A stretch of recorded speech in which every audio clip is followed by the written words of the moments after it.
Hey everyone, it's Mara. I wanted to make this video because this is definitely a video I could have used. I was never a good student. I finished my first semester of college with almost all A's except for one. I just wanted to talk to you guys and maybe give some of those who weren't maybe great students in high school or middle school or anything like that, just give you guys some hope, because if I can do well in college, probably mostly anyone can. So I'm just gonna give you guys some tips on things I did, but first I'm going to talk more about how I was as a student, just to give you guys like a preface of like what I'm going off of. But if you just want to like skip that and go straight to the advice, I totally understand. I will put a timestamp somewhere. So it starts all the way back in elementary school. I have always had attention problems, so learning how to read was really hard for me. I don't think I learned how to read until I was in like second grade, like until I was like 8 years old. And most people learn how to read when they're in like preschool. Like I remember in third grade, one of my friends was talking about reading the Harry Potter books, and I was reading like Junie B. Jones or something. Like I've always been so far behind on reading. If you never catch up, then that really affects you for the rest of your life. So even now, like, I'm still like a pretty slow reader. Not having a good foundation of reading, that really stumped me, and it made me a little discouraged. And of course, that combined with my attention problems, it got really bad in middle school. That's when I noticed,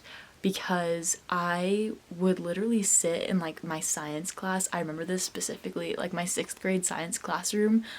I would just sit in there and I would just like doodle. I would not pay attention to a single word the teacher was saying. That especially kicked me in the butt in high school. I didn't like doodle as much, I don't think, but I would just like not really study either, just because I was like unmotivated. The end of my first semester of high school, my GPA was a 2.2.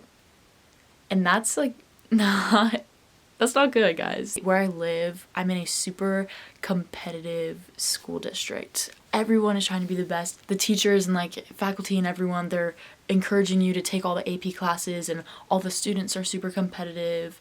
My school is a little more chill with that, but even then, like the people who took on-level classes, like you were kind of like looked down upon by like the smarter people. So after I got my 2.2 GPA, there was like 520 something people in my class, like in like the whole freshman class. There was like 536 students and I was like 427. Like, everyone's like, I was at the top of my class, like people were competing to like be like in the top 10. I was literally like 400. Like and like I had friends who were smart too. Like that was just like I think I'm a smart person, like I'm just not well equipped in the classroom at times. Once I got my 2.2 GPA, I told myself, I was like, Mara, let's actually like try this next semester. Throughout high school, my GPA, I'm gonna go ahead and expose myself, my GPA never got up past 3.0. I did okay in high school, but like if like I need to actually learn stuff in college, like I need to actually like focus so I can, help myself in the future. And I did well this semester and it shocked me. So I looked back and thought about like the things I did. So that's my advice that I'm about to give you guys. My first tip, and this seems like common sense to me, but I can tell you for a fact so many people do not find this common sense. Go to class. I know it's especially hard right now during COVID, where for me, I go to Georgia College in State University in Milledgeville, Georgia. So it's a smaller school, and how we're doing it is most of the classes are in person. Every class was pretty much like streamed online somehow through like Zoom or WebEx or something. And if a student was sick or quarantined, they could just go to the online class. So a lot of students took advantage of that and just didn't go to class, or just went to the online class like, oh, if my 8 a.m. is so early, I'm just gonna get on my laptop so I don't have to get out of bed. No. Something I pride myself on, in high school I never really skipped. I just went to school. I didn't see a point in skipping because you're just gonna have to make up the work anyway. Might as well do it while you're in school. Having that mindset throughout like high school really helped me to get into that good habit in college, to just go to class even if you're tired, even if you've had a long day the day before. Going to class is the first step, I feel like. If you are physically in your classroom, of course, if you can, obviously with times right now, if you're quarantined or you're not feeling well, stay away. If you can physically go to class, do it. Towards the end of the semester, my economics professor actually got COVID and we had to do our class online for the rest of the semester because he was quarantined. I could not pay attention to save my life. He was lecturing and he was going through the PowerPoints and I was just literally sitting there like,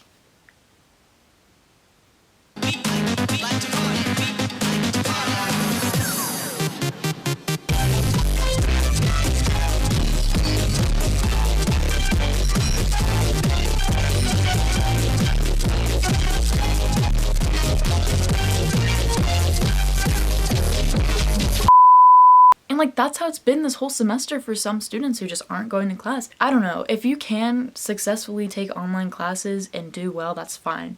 But for me, and I'm assuming if you are a person to where this video is like aiming towards, that's not your learning style. You need to physically be in class. You just get more out of it if you are physically there. My next tip, and this is probably the biggest tip I will give, my best advice I could ever give to anyone participating in any level class, is to participate in class. This semester, I took a class called Sociological Perspectives.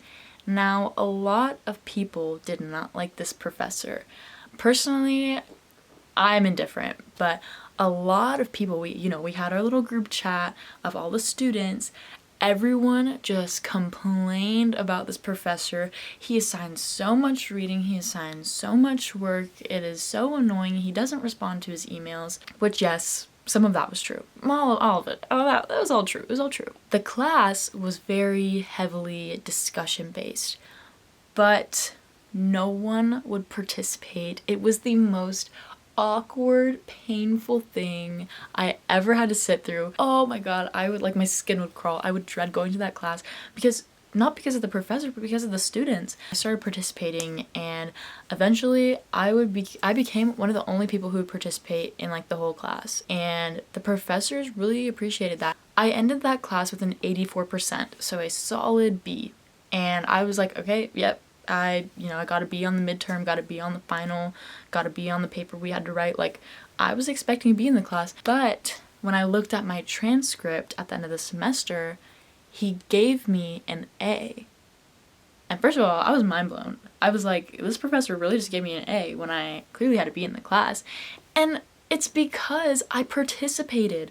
I was one of the few people who would raise my hand and talk and engage with the professor. Guys, like, it is that easy. Well, I guess it's not easy for everyone, but it's all you have to do is just raise your hand and give your input. It doesn't matter if you're wrong. Your professors are there to correct you and to help you. It's just small things like that will take you a long way. I was expecting to get a B in that class, but I got an A. And not only does it make like your professors like you a little more, but it also helps you stay engaged. Like I said, I've had really bad attention problems in the classroom my whole life. I've never been able to focus very well.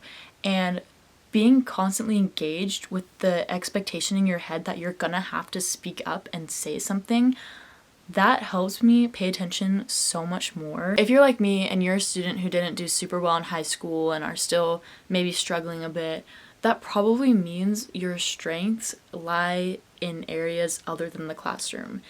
And that's totally okay. I've accepted that. But something that's helped me is figuring out what my strengths are and like translate it to the classroom, if that makes sense. For example, if you're a very artistic person, get all the information you need from your class, and then maybe a way you can study is to rewrite all your notes but make it like an art project.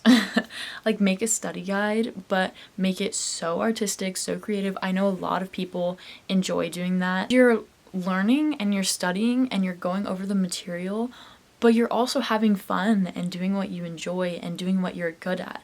Because doing something you're good at is a good ego boost, and you need that, especially when your strengths don't lie in the classroom, because many students like that tend to get unmotivated. So if you're doing something you're good at and incorporating that into your schoolwork, that can help you a lot. This is a tip that I think everyone should use, and that is to, if your professor is kind enough to post like the PowerPoint that they're going to use somewhere online before the lecture, take your notes before you even go into the class, because then you already have all the information written down. You don't have to worry about writing everything down, and you're only focused on what the professor is saying, so you can hear what they're saying, and you can find things that are not in the PowerPoints or in your notes already, and you can just add things to that, you know? You can add things what your professor maybe put emphasis on, or maybe something they added that wasn't in the PowerPoint. The days where I would take my notes on the PowerPoints or the lecture slides or anything before I physically go into the classroom, those days were a breeze. They were so significantly easier because you're not stressed about writing everything down, especially if you can't focus all the time, and sometimes you might zone out and then you're back in and all of a sudden there's a new slide and you're like, wait, I didn't finish taking notes on the last slide, and it relieves so much stress. And my last and final tip, which kind of brings everything full circle, and that is to advocate for yourself and hold yourself accountable. When I was in high school, I was scared because everyone in high school, they were like, oh, no one's gonna be holding your hand in college. You're gonna have to do everything for yourself. And that kind of scared me because I was like, I've been depending so much on my teachers to tell me everything and make sure I'm okay and check up on me. What am I gonna do when all of a sudden there's no one there like that? And honestly, what gave me motivation and incentive to work hard in college was because I'm paying for it, and also I'm working towards a goal, which is to get a career. At this point in your life, you're in charge of your own education, and college is kind of what you make it to be. If you just want to slack off, not go to class, and cheat on everything, barely finesse good grades doing that, then that's fine. Or you could actually take the time to go back and learn, and that's what college is about. College is about learning what you're going to do in the future. It's not about getting good grades like it is in high school. Do what you need to do to make sure you learn the stuff, and even if that's flooding your professor's emails with questions or constantly talking to them, constantly setting up meetings, that's what I did. I would email my professors all the time. I would constantly ask them for stuff, and they were helpful, but you just have to ask. And if I didn't understand something, I would go back in the textbook and reread it, or go back into the PowerPoint, or set up an appointment with my professor so we can talk about it during their office hours. You're gonna have a lot of free time in high school. On Fridays this past semester, I was finished with my day by noon. So it's you have the whole rest of the day to maybe get ahead on stuff and get your work done. So just take advantage of that. Time management is so important, but you have to do it yourself. You have to want the good grade. You have to want to learn. You have to want to organize your time. It's all on you. I gave you some tips that helped me, but really the end of the day is, do you want to make the change? Do you want to work hard? Do you want to actually see results? I cannot stress this enough. I was in such a competitive school district, and I was subpar. I was below average, and I saw all my friends doing so well, getting into all these fancy schools, and I'm at Georgia College and State University, which is still a good school, but it's it's not like UGA or anything crazy like that. But I'm doing well, and for once I feel good about my academic success. That's all my tips for you guys. Thank you for watching. I hope you enjoyed. I hope you got something out of this. That's it. Thanks for watching, guys, and I'll see you in the next video. Bye.